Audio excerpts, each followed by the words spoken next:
which means Jesus probably didn't say them. Give you a famous example. Every World Series behind home plate, you get somebody holding up a sign, John 3:3. You must be born again. This is a very interesting passage that people holding these signs don't realize the linguistic problems, which is this.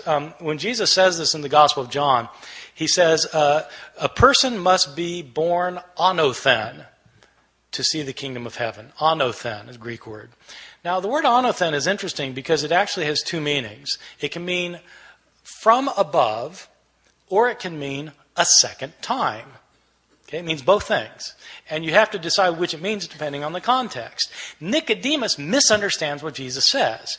Jesus is saying you have to be born from heaven to see the kingdom of heaven. And Nicodemus thinks, I've got to go crawl back into my mother's womb and be born a second time? And then Jesus corrects his mistake. No. And he tells him what he meant the first time. So the conversation hinges on the double entendre of this word anothen, the Greek word anothen. And you cannot reproduce the double entendre in Aramaic. So the conversation hinges on a particular Greek word that doesn't have a parallel in Aramaic, which means the conversation couldn't have happened like that. Yeah, so, how about Hebrew? No, Hebrew either. Yeah. But they weren't speaking Hebrew in Jesus' day. Jesus probably could read Hebrew, I think, but they weren't. It wasn't a spoken language in Palestine in his time. Yes. I have two questions. The first one is, how would you compare the copyists of the Sophorim copyists with those of the early Christians, which you've made a great point on? You're asking about Jewish scribes from the Middle Ages. You're asking about? No, those are Masoretes. I'm talking about the copyists in Ezra's time. Yeah. We don't know. I don't think we know. What a lot of people say when I give a talk on this about the New Testament is they point out that what they say is, well, Jewish practices were to copy everything meticulously, exactly, and they're usually thinking about the Masoretes. In the Middle Ages, there were Jewish practices that were extremely meticulous, but we don't. I don't think we know very much about copying practices in antiquity, especially in the Persian period, because we just don't have the kind of evidence we need. Thank you. The second question was, may I have your autograph? Yes, you may. I'm going to take one more question because this fellow, and then I'm going to stop. Yes. In some of the ancient cultures, there were oral traditions that seemed to be designed to preserve a certain passages orally very exactly. Is there any evidence from early Christian times that there in some corner of Christendom such traditions were there, and what would they say about the passages? Yes, were oral traditions such that the traditions were being kept intact over the years with the retelling. And there have been New Testament scholars who've argued that Jesus was a rabbi who taught his disciples certain things, and they memorized these things so they they passed them along without changing them orally.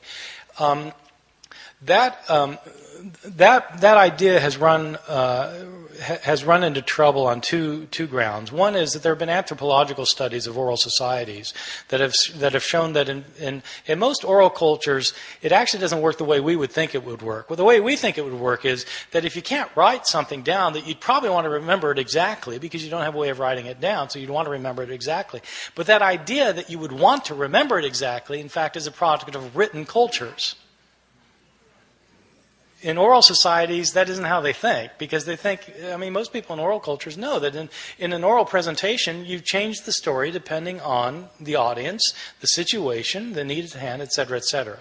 So there's that. The other thing is that there's a way to check whether the stories about Jesus were being passed along without changing or being changed orally. And that's the fact that we have several different authors who have written down the things Jesus allegedly said and did, and you can compare them with one another. And when you do that, there are discrepancies. So it looks like people are changing the stories, both orally and at the written stage, I think. Okay, I need to stop there. Thank you very much. I've enjoyed being with you.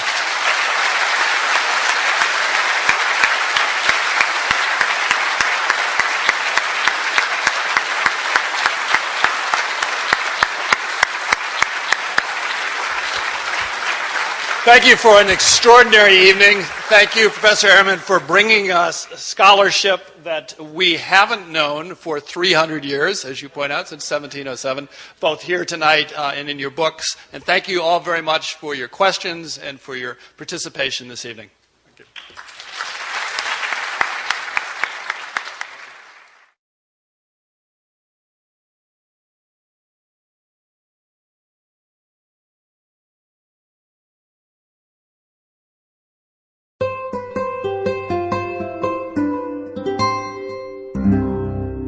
The preceding program was brought to you by Stanford on iTunes U and is copyrighted by the Board of Trustees of the Leland Stanford Junior University.